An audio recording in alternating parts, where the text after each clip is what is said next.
Aqui você viu que é um treinamento e eu estava falando, Luciano, chegou... Não, você é perfeito, mas eu estou ficando tão craque com você, Luciano, que você falou, vamos lá, aí eu cortei a palavra, matei a palavra no meio. O que é o hábito? O que é o hábito? O que é a prática, né? Boa tarde a todos, agora com o Dr. Marlon Batista, que é renomado nutrólogo de nosso estado e de fora dele também, para falar sobre empreendedorismo na área médica. Ele que acabou de duplicar sua clínica faz um mês já? Faz um mês hoje. Hoje? Hoje. A gente é assim, entendeu? A gente tem axé e energia baiana. Isso aí. Faz um mês hoje, exatamente. Como é que foi, né, sair da área dos plantões? Nada contra os plantões, né? Mas os plantões, o corre-corre, né? O hospital no interior, o hospital na capital. Primeiro eu quero saber, era excessivamente desgastante isso? Era muito desgastante. E eu formei. Boa tarde a todo mundo, um prazer estar aqui. Ok, a gente que agradece. Eu sou de uma época, eu tenho 10 anos de formado, vou fazer 11 de outubro. Eu sou de uma época que tinha uma quantidade menor de médicos. Então, Denison, quando você saía de um plantão, o cara lhe pegava praticamente pelo pescoço para dar outro. E a gente, naquele afã de trabalho, querendo Ganhar dinheiro ganhar mesmo. dinheiro, faz parte da vida. Certíssimo, óbvio. E a gente ficava difícil negar. Às vezes você estava em um plantão, você estava 72 horas no plantão e você fazia, caramba, eu vou embora hoje. Obrigado, meu Deus. Aí quando você chegava de noite, alguém batia em sua porta. Aí o diretor chegava, o doutor, o médico de amanhã não vai poder vir, você tem como ficar? Aí você, não, a gente dobra o plantão. Aí não tem como dizer, não. Era complicado, era difícil. Então, era extenuante, pegava estrada, você comprava um carro, ele tinha mais quilometragem do que um carro de 3 anos a menos. Então, era uma vida muito difícil em relação Perigosa a isso. também. Perigosa também. Eu dormia 2 dias em casa, de 7, na semana. Então, para que ter uma casa confortável se você não pode curtir ela? Então, era um período que faz parte do processo, Sim. mas que é muito dolorido. Eu acredito nesse critério de mudança. Bill Gates, eu falava agora com Thalita, que Bill Gates falou que daqui a 10 anos, no máximo, médicos, né? E, claro que ele fala médicos no aspecto geral do processo, o médico que não evolui, o médico que não investe, o médico que fica ali, né? Como toda área tem, né? Exatamente. Tem o professor que fica ali, não faz um curso, não faz especialização, não faz o mestrado, não faz o doutorado, pronto. Tem o advogado que advoga na prática, mas não tem especialização, não tem o mestrado, não tem o doutorado. Ok, tudo bem? A mesma coisa a médicos que não fazem nada e a médicos que buscam cursos intensamente, que é o seu caso. Exatamente. Né? Tanto que você está indo para Dubai daqui a quanto tempo? Era segredo. Era segredo, não é mais. Não dá pra Mas contar, jornalista não, é isso, querida, é não guardar segredo. Quem guarda segredo é baú. Ainda bem que eu não fiz ao vivo aqui. Quem guarda segredo é baú. É óbvio que eu tenho que dar essa notícia primeiro, of course, Pois entendeu? é. Vai ser esse mês, dia 25 de abril. Estamos indo para lá, para um congresso de emagrecimento. Maravilhoso, né? Maravilhoso o congresso para grandes nomes da nutrologia do Brasil, nos quais você é um deles. Então, é uma outra virada de chave no que é ser médico, né? Exatamente. Quer dizer, é ressignificar o processo. Fala sobre essa ida a Dubai aí. Então, essa ida a Dubai é uma estratégia da gente encontrar médicos renomados do Brasil em um ambiente diferente. Outros, né? Porque você já é um. Outros. Colegas, né? Colegas. Best Então, friends. gente de São Paulo, gente do Rio, gente daqui do Nordeste também, gente muito boa. Então a gente vai aprender, a gente tem que sempre aprender. O médico que acha que parou de aprender, ele parou no tempo, né? Então a gente está sempre aí. Dia 30 de maio eu tenho outro congresso em São Paulo. No início do mês eu já estava em São Paulo com 150 médicos. E o interessante é que esse congresso que eu fui em São Paulo, a gente não falou de medicina. A gente falou de empreendedorismo. E eu até fui no podcast que você foi também, de Carlos, querido. Maravilhoso, doutor Carlos Torres. Muito legal. Muito. E a gente estava lá falando sobre essa forma de tratar o paciente, que ele me perguntou de onde vem isso, dessa sua forma que virou uma excelência em tratamento. Cara, a gente tem que estudar. Então, chega daquela recepção com cadeira dura, chega daquela fama de médico deixar 4 horas esperando. Quem disse que o paciente merece esperar 4 horas. Ninguém, Hora né? marcada, tem que saber qual café ele gosta, se ele gosta de água gelada, água quente, se ele gosta de um whey, se ele quer uma comida, se ele quer uma massagem. Tem Verdade. tudo isso lá, viu? Verdade. Pois é, então a gente tem que fornecer ao nosso paciente uma experiência. Então não é mais aquele médico que senta na cadeira e não olha no rosto do paciente. Que é isso? Na Isso verdade, não existe mais. Na verdade, isto é uma grande contradição da medicina. Pois é, um né? absurdo. De um médico não ser humano, Para né? você ter ideia, Denis, olha que interessante. Ainda é uma prática comum o paciente entrar no consultório e dizer: doutor, eu abri o exame porque eu fui de outro médico. Doutor, eu abri o exame, desculpa aí. O exame é dele. Ele paga o plano de saúde dele, Exato. ele pagou o exame dele particular e eu ainda falo, o exame é seu.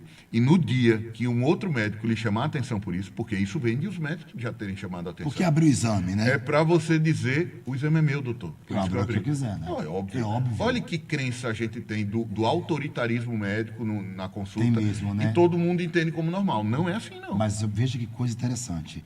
Quando você fala sobre a questão do empreendedorismo na medicina, não é só empreender, gente, não é só Exatamente. abrir a clínica, é abrir os olhares, no caso, né?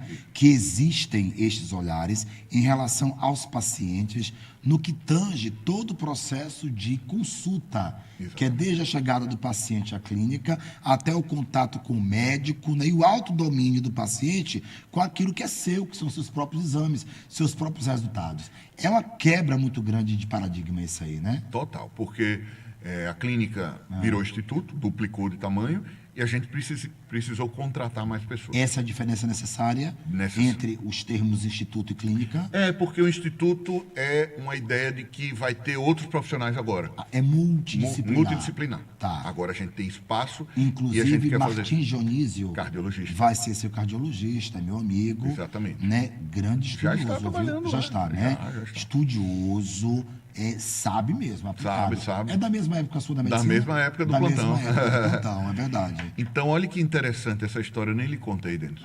Eu fiz uma reunião de boas-vindas da menina da recepção, uma menina da limpeza que a gente contratou, e na reunião eu estava na sala esperando todo mundo entrar e a menina estava da limpeza ficou encostada na parede. Não quis sentar. E eu observei tudo, aqui esperando todo mundo entrar, e aí alguém falou, pode sentar. Aí ela sentou e pronto. Eu comecei a reunião dizendo, por que você não sentou? Aí ela olhando para mim, você é igual a todo mundo aqui. É parte daqui. Exato. E a minha consulta, como você bem falou, começa lá na recepção. Exato. Com a forma que vai entregar o cafezinho. Exato. Com a percepção se ele gosta do café maior, menor, se ele gosta antes do exame, depois, se ele gosta da água, qual a gente vai ter um cardápiozinho lá na clínica. Fantástico O que é isso. que ele gosta, eu quero que você anote o que cada paciente gosta. E quando ele chegar, é para você perceber. Se o paciente estiver incomodado com um eventual atraso, é para você ir abordá-lo, para ele se sentir mais Confortável. mais confortável. Ou seja, essa pessoa faz parte da experiência que limpa ou ela é apenas uma da limpeza? Não é. Total. Não é. Ela não é uma pessoa que só... Nós temos aqui no grupo Nanda, né? Que faz a nossa parte de serviços gerais. Você precisa ver a integração dela Óbvio, conosco. tem que ter... Né? E assim, o dono quer isso aqui, que eu acho Exatamente. que é bacana. Eu me quadro muito nesse perfil do dono também, porque a minha Luciana em casa faz parte da minha família. Exatamente. E ninguém faz por mim o que ela faz, né? Eu acho que isso é importante. Quando eu era professor ainda, eu ficava muito atento aos alunos negros em sala de aula, né? Eram grupos que eu já defendia. O pessoal fala hoje, eu falei, já defendi isso há tanto tempo, que eram os negros e gays. Quando eu percebia que o menino tinha uma especificidade, claro que não tem que perceber, entenda, mas quando era mais latente, então eu sentia que eles iam muito para o canto da sala. marginalizava automático. Né? Exatamente, eu para o canto da sala. Os meninos negros e os meninos, ou as meninas, né? Então, eu ficava ali atento, perguntando por que ele estava ali. Então, eu provocava na leitura. Eu falava, olha, querido, podemos começar com você hoje a leitura? E aí, ele começava e eu sempre estava instigando aquele aluno negro, aquele aluno que tinha uma sexualidade aparente, que eu não confirmo, tá? Mas que eu percebia uma certa retração e o trazia para o universo plural. Exato, né? E aí a experiência do professor também está exercida. Senão, você não fez educação. Com né? certeza. Não fez. Então, eu acho que essa sua visão, ela é uma visão que todos os médicos deveriam começar a ter. E aí eu quero chegar à minha pergunta. né? Que é lá relacionada a Bill Gates. Médicos perderão suas profissões. Ele não generalizou. Ele falou que é a profissão que vai ser substituída, dando a ideia da sua maioria. Você se considera já esse médico que saiu à frente para não ser substituído? Eu me considero. Isso, me fala sobre isso. Eu me considero porque eu já dei alguns exemplos aí. Muitos. Eu já dei alguns exemplos, alguns spoilers aí, inclusive de colegas que estão pensando em fazer diferente. A gente vai falar sobre isso também, que eu tenho um projeto para alguns colegas sobre essa forma diferente de atender o paciente. Sim. Então, eu gero na clínica uma ideia de pertencimento a ponto delas gostarem muito de estar lá. Sim. Delas serem reconhecidas, não só verbalizando, mas financeiramente também. Tem que ser reconhecido, todo mundo gosta de ser reconhecido verbalmente e ser bem remunerado também. Então, a gente tem que entender que a gente não é o centro do mundo, não é o médico que é o centro da história. Eu dependo demais. Quando eu passo um protocolo para um paciente de testosterona, ele vai ver mais a minha enfermeira do que eu. Exato. Será que a relação dele com a enfermeira não importa? Total. Ele vai ver a recepcionista mais do que a mim.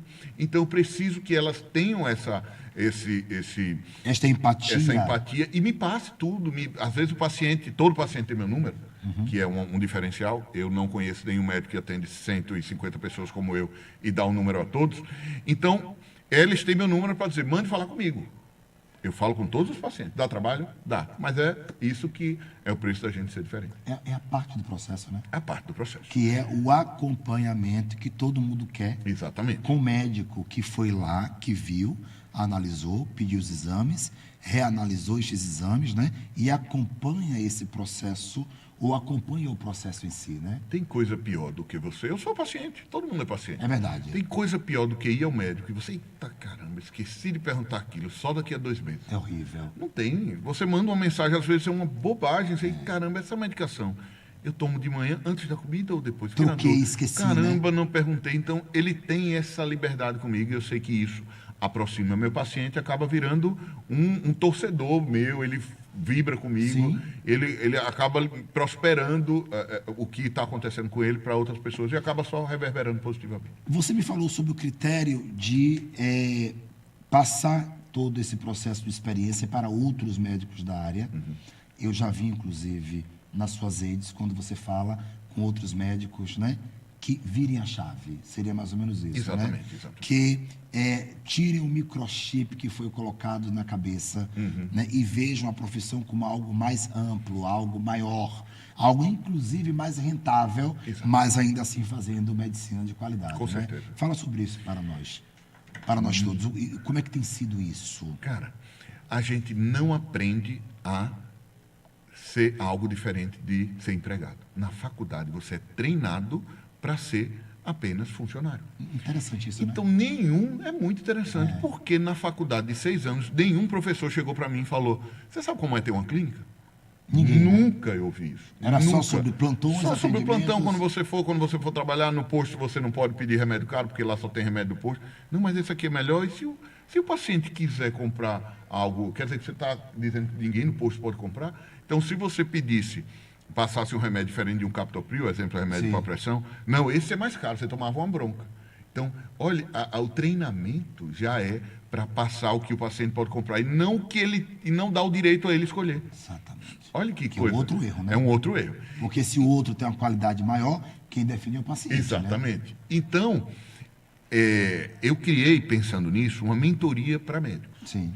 Essa mentoria visa encurtar a percepção de virada de chave que eu tive. Eu sou nutrólogo desde 2018. Sim. E eu só pensei em ter uma clínica em 2022. Eu precisei passar por um monte de processos, de um monte de mentorias, de um monte de estudo fora da área da medicina para perceber que eu posso sim dormir todo dia em casa, eu posso sim viver uma vida mais confortável, eu posso sim fazer o meu horário, eu posso sim ir para Dubai e fechar a agenda. Sim. Né? E antes eu não podia. Quando eu fazia plantão, janeiro. Eita, que dia caiu o Natal. Será? Eita, e Réveillon. Eita, e São João. Eita, e Semana Santa. Vou trabalhar.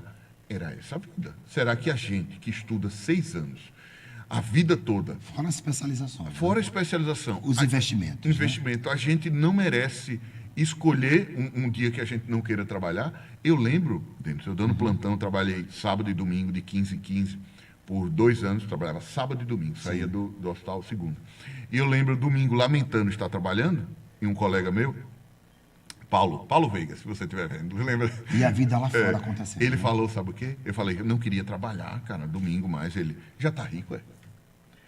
Olha a percepção do médico. É normal trabalhar domingo. E quem quer pensar fora da caixa, não, você não pode não. Gente, é como se fosse... Você está louco? É, né? você está louco. Você precisa do plantão do domingo, Então, né? pensando nisso, em encurtar essa virada de chave que eu tive em 2022 e, graças a Deus, consegui duplicar a clínica para virar um instituto em 2 anos, foi com essas percepções da forma de atender o paciente, da forma de montar uma equipe, de uma forma de treinar, de uma forma de gerar uma cultura na sua empresa e clínica de que todos queiram estar ali, gerar uma cultura de lealdade, de pertencimento, de dedicação, de evolução na clínica. Por que elas não podem ter uma progressão de carreira lá? Exato. Será que essa menina que entrou nos serviços gerais, ela não pode depois progredir e ser uma diretora? Por que não? Por que não? Então, é tudo isso que eu envelopei em uma mentoria para poder ajudar outros colegas. Como é que está sendo o processo da mentoria?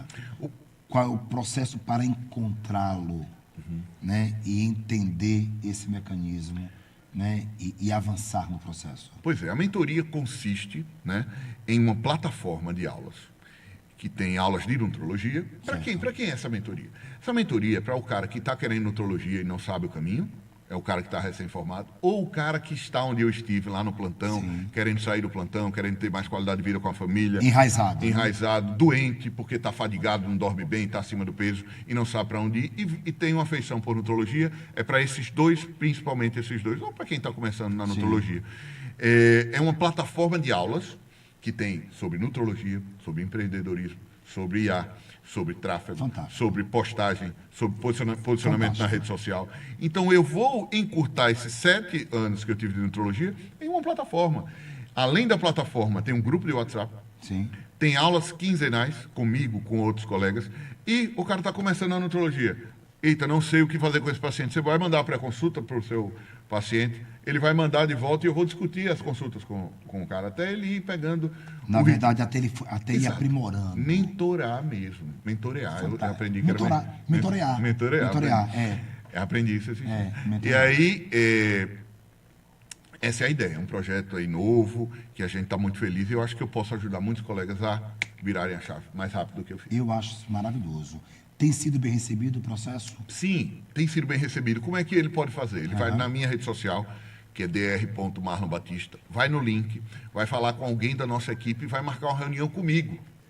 Eu vou fazer essa explicação em uma callzinha de meia hora para explicar ele, para tirar todas as dúvidas, entender qual a dor dele. E aí tem que agendar lá para...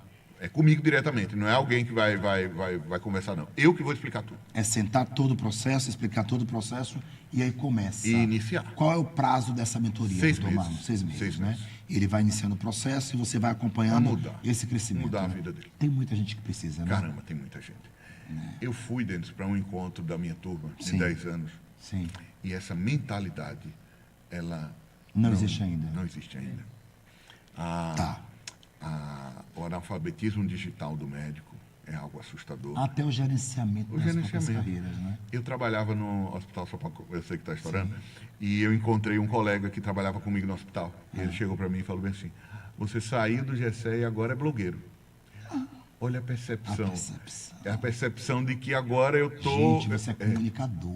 Olha que loucura. Eu falei, não, ali é trabalho. Até um colega estudioso. Claro, óbvio. Mas ele só mostra o analfabetismo digital. Não virou a chave.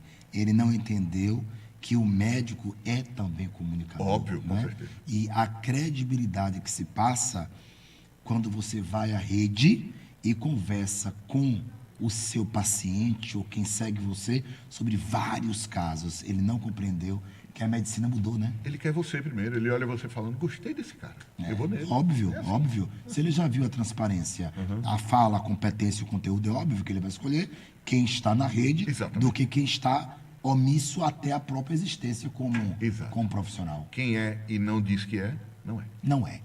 Tá aí a Coca-Cola e o McDonald's para provar isso. A gente chama McDonald's, mas é McDonald's. Vai quando para Dubai, doutor? Dia 25, era O segredo. que era não vai ter mais segredo, não, Luciano. Acabei o segredo, tá? Parabéns pelo novo Rolex. Gostei do Rolex verde aí, belíssimo.